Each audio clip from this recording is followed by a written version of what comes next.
If the early bird gets a worm, the early railfan gets an SDP35. I found this old soldier in Hamlet, a well and true railroad town within North Carolina.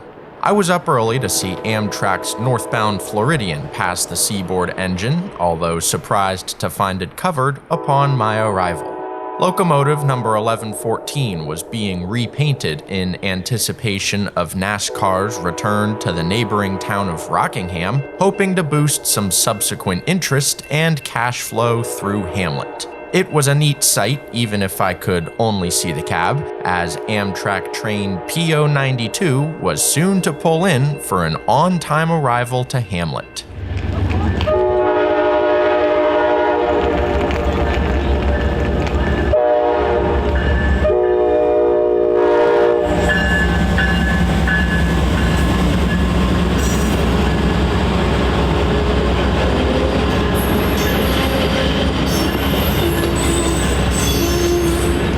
I suppose being the early bird really is worth it, as engine number 203 was a pleasant surprise on the point of the Floridian.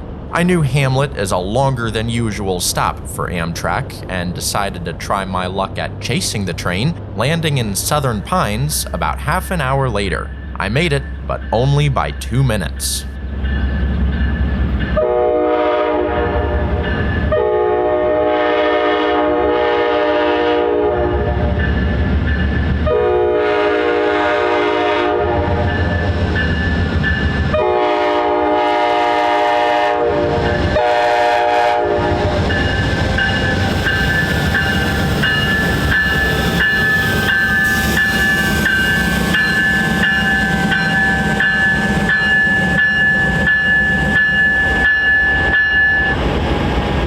I don't think I'd ever go out of my way to see engine 203, but it certainly is a neat one to stumble upon. Painted in partnership with Operation Lifesaver, 203 is meant to raise the general public's awareness with regards to safety around railroad property. This wasn't the first time the OLS Genesis had snuck up on me. I happened to be sitting on the right side of a Metrolink train about 7 months prior as we passed Los Angeles' Redondo Junction Roundhouse. Truth be told, I wasn't looking at 203 as much as I was Santa Fe 3751. I was certainly admiring the engine now, as the sun rose over Southern Pines and created a nice scene with the unique locomotive. It was exactly a 2-minute stop here in the quaint Carolinian community before the Floridian was back underway for Cary, Raleigh, Washington, D.C., and ultimately Chicago.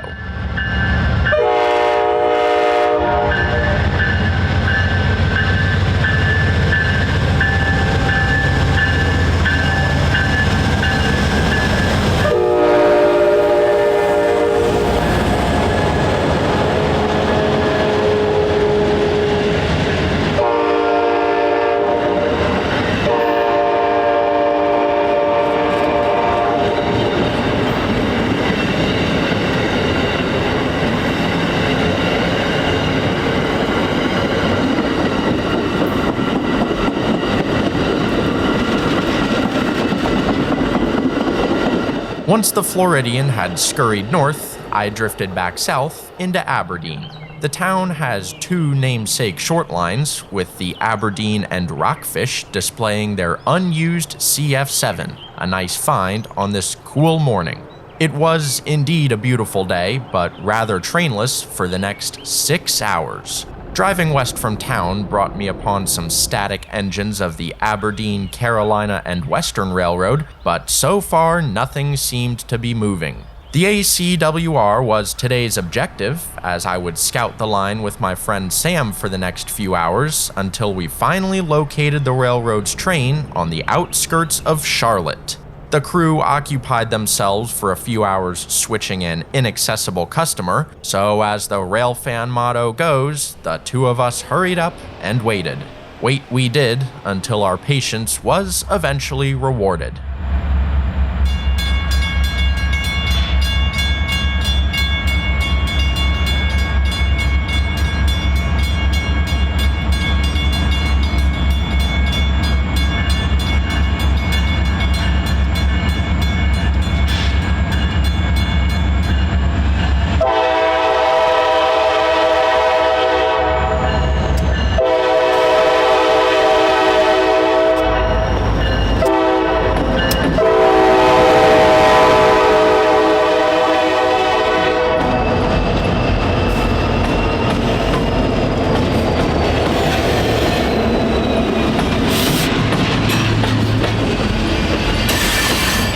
good things come to those who wait. Clawing uphill were three drastically different EMDs, led by SD40-3 number 6939 in the railroad's green and cream corporate colors.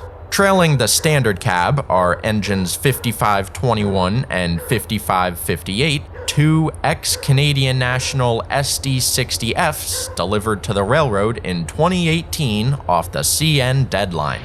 To think you'd see CN's Zebra scheme on a wide-body six-axle in North Carolina is absurd, but exactly the case today to Sam and I's pleasure. Almost all of ACWR's trackage tiptoes through the Carolina countryside, which framed the train perfectly this afternoon.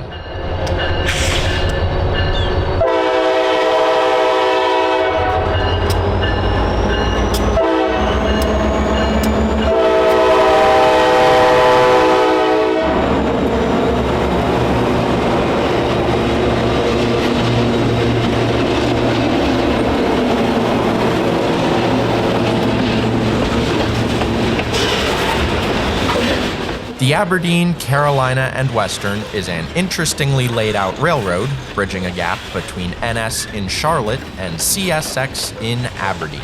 The Sandhills line runs northwest off the CSX interchange, intersecting with the Piedmont line in the town of Star.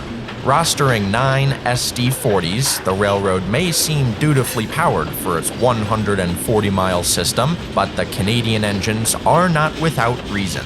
Prior to the pandemic, the ink was practically dry on a deal with CSX to expand ACWR's system, although it ultimately failed to materialize.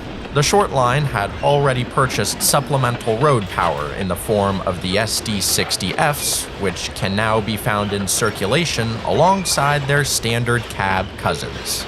Unlike most of EMD's freight portfolio, the SD60F features a cowl body that covers the entire frame, as well as the distinctive triclops window arrangement on the cab.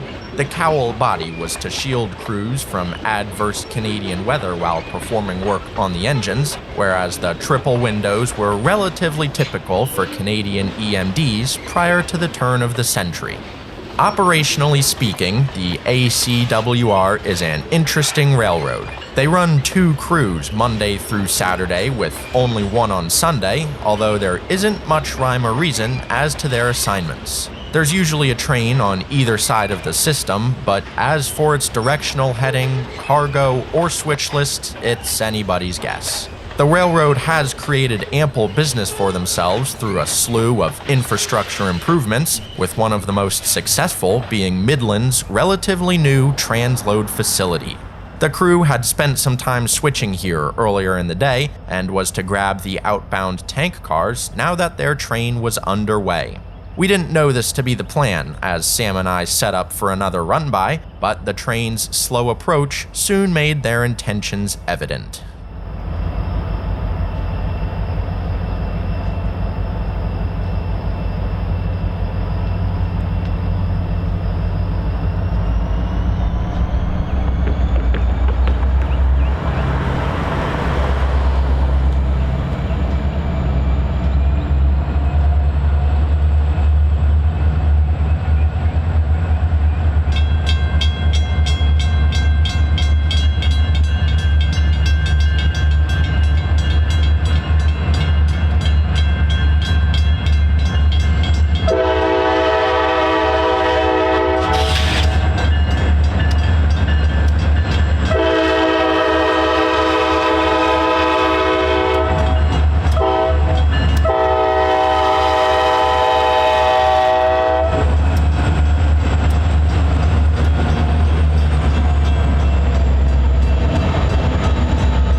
Although hopes weren't high that this would be a quick switch, I do love the sound of knuckle couplers slamming against each other. The two of us were pleased to have been wrong, however, as engine 6939 and its two trailing Canadian SD60s hit the road sooner than expected.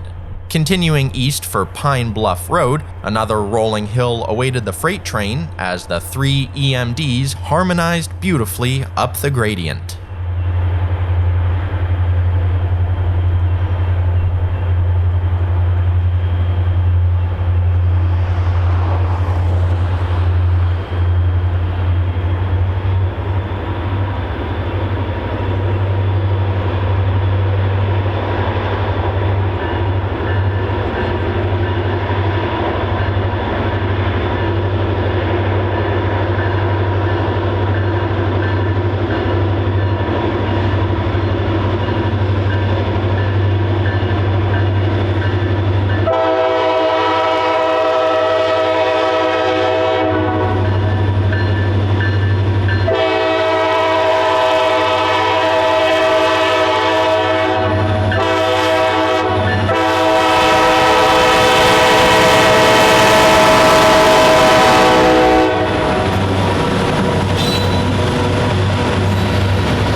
Hopeful that the train had completed its switch list for the day, Sam and I were blissfully unaware that even more work awaited in Oakboro. Yet another new customer has kept the rails busy, as Charlotte Pipe and Foundry is a frequent flyer on the ACWR.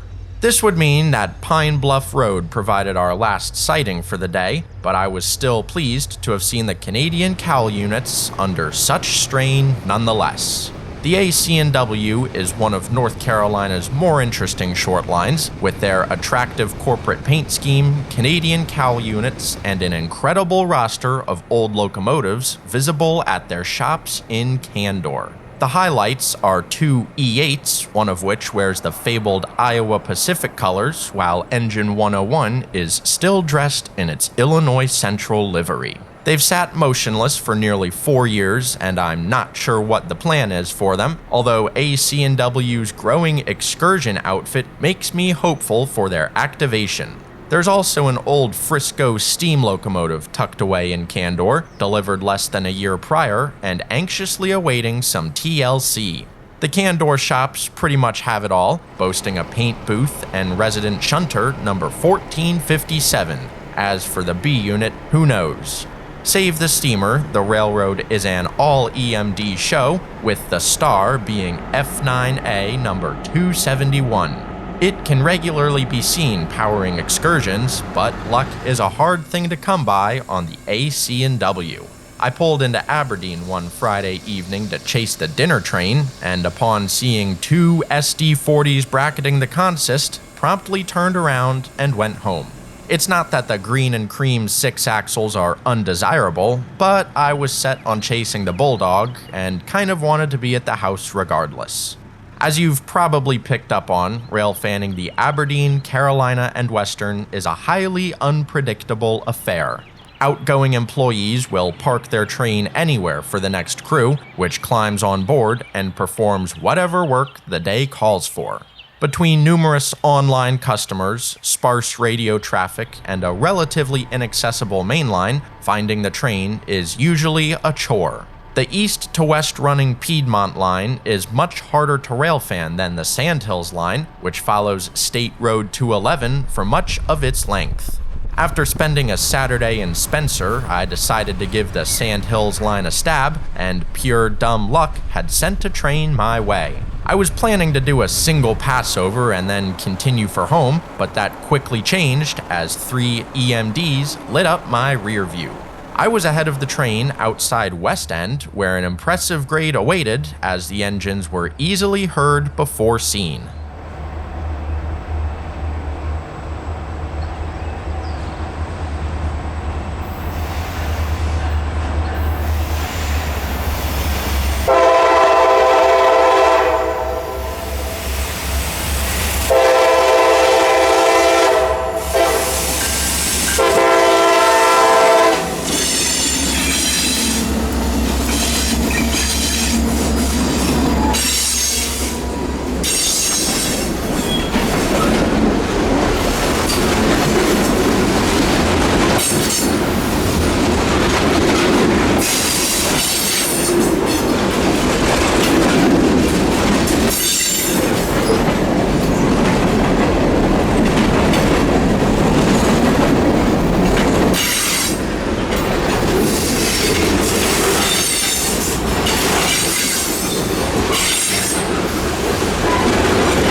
The Sandhills line is home to some staggering hills, with the Lucas Road crossing closely bracketed by opposing grades, both in excess of 2%. If all you had to go on was the track profile, one might think this was the Blue Ridge Southern. As I stumbled upon this manifest roughly halfway between Aberdeen and Candor, I didn't have much room to play with for my chase, but it was all bonus shots in my book as I set up in Eagle Springs for another roll-by atop a 1% climb. The Aberdeen, Carolina and Western is quite an innovative railroad, proclaimed in 2017 by Trains magazine as the short line of the future. Central North Carolina isn't quite an industrial epicenter, but the railroad thrives nonetheless, with ample agricultural and mineral business, a growing excursion portfolio, and contract repairs out of the Candor shops.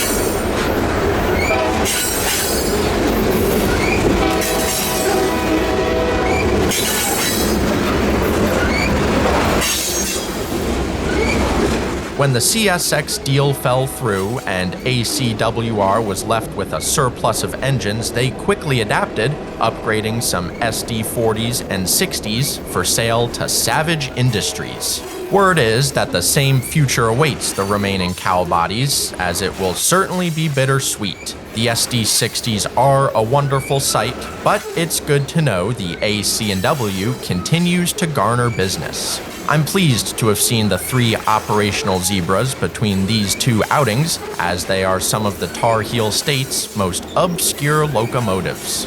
A trait unlike most other short lines, the Aberdeen, Carolina and Western's freight program is powered 100% by 6-axle EMDs. There are some 4-axle critters at the Candor shop, plus a few online customers, as well as the F units, but few other Class 3s offer a 6-axle roster for rail fans.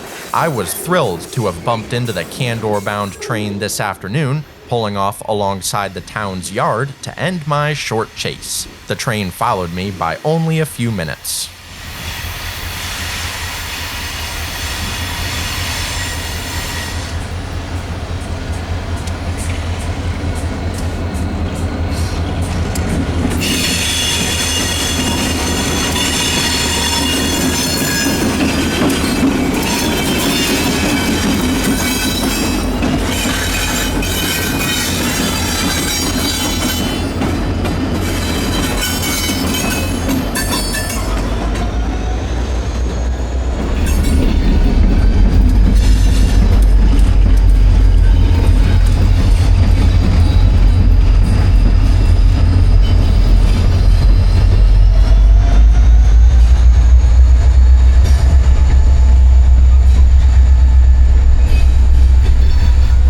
With my action camera already on the hood, I figured the Candor yard a good spot to squeeze in a quick pace. Maintaining yard speed over the area's rolling hills provided some nice acoustics as I followed behind engine number 5520.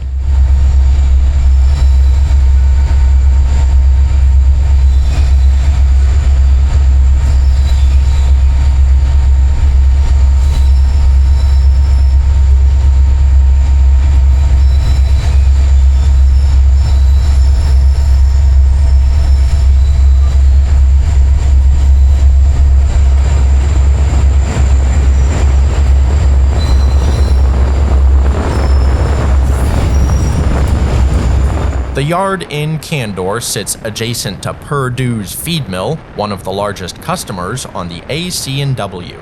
The railroad provides its clientele dual Class 1 service with the previously mentioned CSX and NS connections in Aberdeen and Charlotte, respectively. I believe most customers capitalize off this advantageous trait, with Purdue receiving unit grain trains from both railroads, providing the company with feed to keep their chickens happy for the time being. Purdue is also where most trains on the Sandhills line originate or terminate, as would be the case this afternoon, with number 6919 easing its manifest underneath the elevators. It's an odd sight, but this is how most trains are yarded in Candor, with the yard tracks themselves reserved for a mix of covered hoppers, some coming and some going.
While we're on the topic of SD40s, I may as well make mention of Norfolk Southern train P05.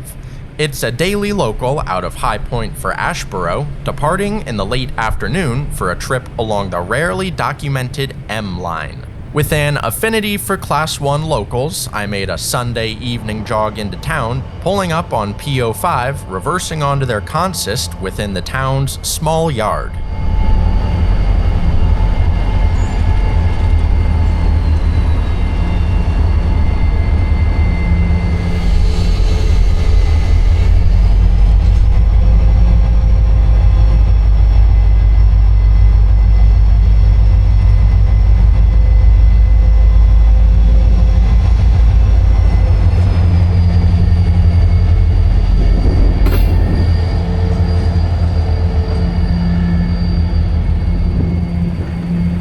I had timed it pretty well here in High Point and quickly relocated towards the south side of town, about a mile deep on the M line. With multiple customers to work en route to Ashboro, I wasn't expecting much of a chase this evening and decided to call it a one-shot wonder here in High Point. Thanks for railfanning with me today. I hope you enjoyed ACW's EMDs as much as I did.